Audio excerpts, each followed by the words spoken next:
girls were very strong.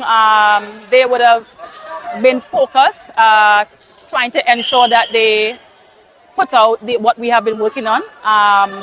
They would have worked together. There would have been some areas that we have fell short. They would have come back out in the third and fourth quarter to actually dominate and make the difference at the end. Well, up to halftime, yes, we were trailing by one. I believe that my shooters did not convert well tonight. The accuracy wasn't there at all.